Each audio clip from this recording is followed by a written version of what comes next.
চীনের সামরিক অঙ্গনে নতুন করে আলোচনা এসেছে তাদের নৌবাহিনীর অত্যাধুনিক যুদ্ধবিমান J-15T J-10 ফাইটার জেটের পর চীন এবার নজর দিয়েছে সমুদ্র সীমান্ত নিরাপত্তায়। এই নতুন ফাইটার জেটের বিশেষত্ব হলো এটি রণতরী থেকে উড্ডয়ন ও অবতরণে সক্ষম, অর্থাৎ সমুদ্রে ভেসে থাকা এয়ারক্রাফট ক্যারিয়ার থেকেই এ বিমান অপারেশন চালাতে পারে, যা চীনের নৌসামরিক সক্ষমতায় বড় পরিবর্তন আনতে পারে বলে মনে করা হচ্ছে। সম্প্রতি এয়ারক্রাফট ক্যারিয়ার শ্যানড্যাংয়ে J-15T যুদ্ধবিমান মোতায়েন করা হয়েছে। শ্যানড্যাং চীনের তৈরি দ্বিতীয় বিমানবাহী রণতরী, যা আগে থেকেই বেশ কয়েকটি গুরুত্বপূর্ণ সামরিক মহড়ায় অংশ নিয়েছে। এবারের টহল পরিকল্পনা অনুসারে আগামী 5 দিন হংকং উপকূলে টহল দেবে J-15T বহনকারী এই রণতরী।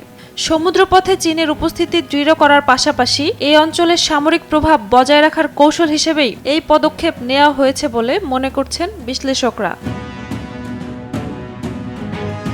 J-15T যুদ্ধবিমানকে চীন তাদের নৌবাহিনীর অন্যতম প্রধান অস্ত্র হিসেবে বিবেচনা করছে। এর অন্যতম শক্তি হল সর্বাধুনিক মিসাইল বহনের ক্ষমতা। বিমানটি দূরপাল্লার আক্রমণ পরিচালনা করতে পারে এবং শত্রু বিমান বা নৌযানকে লক্ষ্য করে বিভিন্ন ধরনের মিসাইল উৎক্ষেপণ করতে সক্ষম। বিশেষজ্ঞদের মতে দক্ষিণ চীন সাগর এবং তাইওয়ান প্রণালীতে চীনের সক্রিয়তা বেড়ে যাওয়ার প্রেক্ষাপটে এ ধরনের যুদ্ধবিমান মোতায়েনের সিদ্ধান্ত কৌশলগতভাবে অত্যন্ত গুরুত্বপূর্ণ।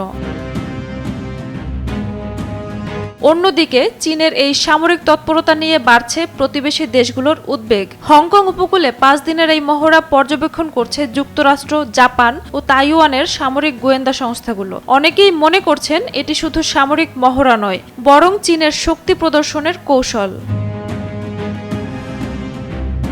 সব মিলিয়ে বলা যায় J-15T যুদ্ধবিমান চীনের সমরনীতিতে নতুন মাত্রা যোগ করেছে।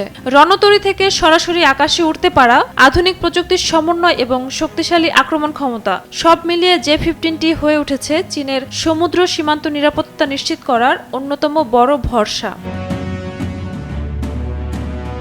ঝুমা মৃধা, বৈশাখী সংবাদ।